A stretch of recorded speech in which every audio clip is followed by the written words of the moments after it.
സാമാന്യം ഭേദപ്പെട്ട അല്ലെങ്കിൽ ഭേദപ്പെട്ട എന്ന് പറയാൻ പറ്റില്ല, പക്ഷേ വ്യാപകമായ നാശനഷ്ടമുണ്ടായ ജില്ലയാണ് ഇടുക്കി എന്ന് പറയുന്നത്. ജോസൽ സെബാസ്റ്റ്യനാണ് ഇടുക്കിയിൽ നിന്ന് വിശദാംശങ്ങളുമായി ഗുഡ് മോർണിംഗ് കേരളത്തിനൊപ്പം ചേരുന്നത്. Josal, good morning. Vineesha, good morning. മഴയാണ് രാവിലെ തന്നെ അല്ലേ?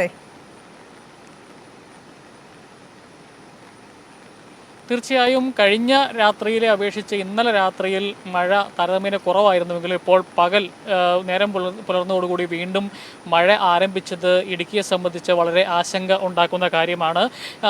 ഇടുക്കി ജില്ലയിൽ ഇപ്പോൾ നിരവധി വീടുകളാണ് തകർന്നിരിക്കുന്നത്. ഔദ്യോഗികമായ കണക്ക് പ്രകാരം തന്നെ ഇടുക്കി ജില്ലയിൽ 103 വീടുകൾ ഭാഗികമായും 9 വീടുകൾ ഭാഗികമായും തകർന്നിട്ടുണ്ട് എന്നുള്ളത് വളരെ ആശങ്കാജനകമാണ്. കൂടുതലും ഈ മരം വീണുള്ള വീട് തകർച്ചയാണ് ഉണ്ടായിട്ടുള്ളത്. ഈ റെഡ് അലർട്ട് പ്രഖ്യാപിച്ചിരിക്കുന്ന സാഹചര്യത്തിൽ ഇന്ന് ഇടുക്കി ജില്ലയിലെ വിദ്യാഭ്യാസ സ്ഥാപനങ്ങൾക്കെല്ലാം അവധി പ്രഖ്യാപിച്ചിരിക്കുകയാണ്. അതുപോലെ തന്നെ പുറം ജോലികൾക്കുള്ള നിരോധനവും ഇപ്പോൾ തുടരുകയാണ്. കാരണം കഴിഞ്ഞ ദിവസങ്ങളിലാണ് ഈ എസ്റ്റേറ്റ് മേഖലയിൽ പണിയെടുക്കുന്ന 2 സ്ത്രീകളാണ് ഇടുക്കി ജില്ലയിൽ മരം വീണ് മരിക്കുന്ന ഒരു സാഹചര്യമുണ്ട്. ആ ഒരു സാഹചര്യത്തിലാണ് ജില്ലാ ഭരണകൂടം തൊഴിലുറപ്പ്, അതുപോലെ തന്നെ ഈ തോട്ടം മേഖലയിലുള്ള പണി, ഏത് രീതിയിലുള്ള പുറത്തിറങ്ങിയുള്ള പണികൾ നിരോധിച്ചുകൊണ്ട് ഉത്തരവായിരിക്കുന്നത്.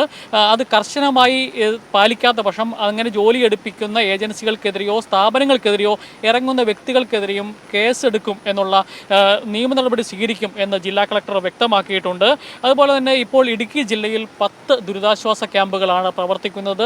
ദുരിതാശ്വാസ ക്യാമ്പുകൾ എന്തെങ്കിലും അപകടം ഉണ്ടായിട്ടല്ല, മുൻകരുതലിൻ്റെ ഭാഗമായിട്ടാണ്. നേരത്തെ ഉരുൾപൊട്ടൽ ഉണ്ടായിട്ടുള്ള അല്ലെങ്കിൽ മണ്ണിടിച്ചിൽ ഉണ്ടായിട്ടുള്ള ഇനി അതിന് സാധ്യതയുള്ള മേഖലയിലുള്ള ആളുകളെയാണ് ഇത്തരത്തിൽ ദുരിതാശ്വാസ ക്യാമ്പുകളിൽ താമസിപ്പിച്ചിരിക്കുന്നത്. അതുപോലെ തന്നെ ഈ അപകട സാധ്യതയുള്ള മേഖലയിൽ നിന്ന് അങ്ങനെ സംശയം തോന്നിയാൽ അവിടെ നിന്ന് മാറി താമസിക്കാൻ കർശനമായ നിർദ്ദേശമാണ് ഇടുക്കി ജില്ലാ ഭരണകൂടം ആളുകൾക്ക് നൽകിയിരിക്കുന്നത്.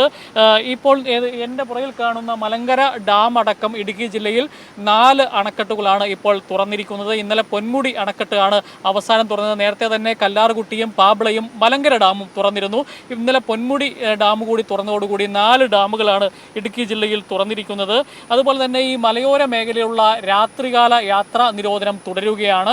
അതോടൊപ്പം തന്നെ ഈ സഞ്ചാര കേന്ദ്രങ്ങളെല്ലാം, പ്രധാന ടൂറിസ്റ്റ് കേന്ദ്രങ്ങളെല്ലാം അടച്ചിടാൻ ജില്ലാ കളക്ടർ കർശനമായ നിർദ്ദേശം നൽകിയിട്ടുണ്ട്, നിരോധനം ഏർപ്പെടുത്തിയിട്ടുണ്ട്. ഏതായാലും എല്ലാവിധ മുൻകരുതലുമായി ഇടുക്കി ജില്ലാ ഭരണകൂടം മുമ്പോട്ട് പോവുകയാണ്. NDRFിൻ്റെ ഒരു ടീം ഇടുക്കിയിൽ പൈനാവിലെത്തി കേന്ദ്രീകരിച്ചിട്ടുണ്ട്. മറ്റു വലിയ ഡാമുകൾ, ഈ താരതമ്യേന ചെറിയ ഡാമുകളാണ് ഇപ്പോൾ തുറന്നിരിക്കുന്നത്. വലിയ ഡാമുകളായ മുല്ലപ്പെരിയാറും ഇടുക്കിയിലും ഒന്നും ആശങ്കപ്പെടേണ്ട സാഹചര്യമില്ല. വിനീഷ, ഹൈ റേഞ്ചിലും ലോ റേഞ്ചിലും ഒക്കെ മഴയുടെ അവസ്ഥ ഇത് തന്നെയാണോ ജോസൽ? കഴിഞ്ഞ കുറേ ദിവസങ്ങളായി ലഭിക്കേണ്ടതിലധികം മഴ ലഭിച്ച ദിവസങ്ങളാണ് കടന്നു പോകുന്നത്.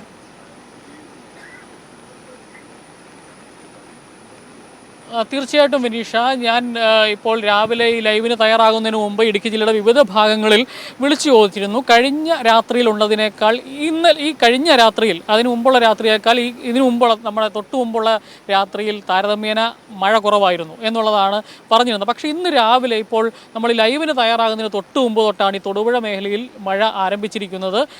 അപ്പോൾ ഈ ഇടവിട്ടുള്ള മഴയും ഇടുക്കിയെ സംബന്ധിച്ച് വളരെ ആശങ്കയുണ്ടാക്കുന്ന കാര്യമാണ്. മണ്ണിൻ്റെ നനവ് മാറുന്നതിന് മുമ്പ് തന്നെ വീണ്ടും മഴയുണ്ടാകുന്നത്, ചെറിയ രീതിയിലാണ് പോലും ഉണ്ടാകുന്നത്, ഈ മണ്ണിടിച്ചിലിന് കാരണമാകും. കാരണം ഈ പാറയോട് ചേർന്നിരിക്കുന്ന മേൽമണ്ണാണ് കൂടുതലും. അതുകൊണ്ട് തന്നെ അതിനിടയിൽ വെള്ളക്കെട്ട് രൂപപ്പെടുകയും ഉരുൾപൊട്ടലിനും മണ്ണിടിച്ചിലിനും ഒക്കെയുള്ള സാധ്യത ഇടുക്കി ജില്ലയിൽ വളരെ കൂടുതലാണ്.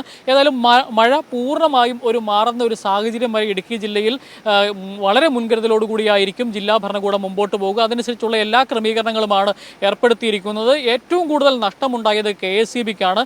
ജില്ലയുടെ വിവിധ ഭാഗങ്ങളിൽ ഇപ്പോഴും ഇരുട്ടിലാണ്. കഴിഞ്ഞ 5 ദിവസമായി വൈദ്യുതി മുടങ്ങിയ പ്രദേശങ്ങൾ വരെ ഇടുക്കി ജില്ലയിലുണ്ട് എന്നുള്ളതാണ് യാഥാർത്ഥ്യം. ഒരു വൈദ്യുതി തകരാറ് പരിഹരിച്ച് അത് കുറച്ച് നേരം വൈദ്യുതി എത്തിക്കഴിഞ്ഞാൽ വീണ്ടും എവിടെയെങ്കിലും മരം വീണ് വീണ്ടും വൈദ്യുതി തകരാറുണ്ടാകുന്ന ഒരു സാഹചര്യമാണ് ഇടുക്കി ജില്ലയിലുള്ളത്. അങ്ങനെ 100 കണക്കിന് ഇലക്ട്രിക് പോസ്റ്റുകളാണ് തകർന്നിരിക്കുന്നത്.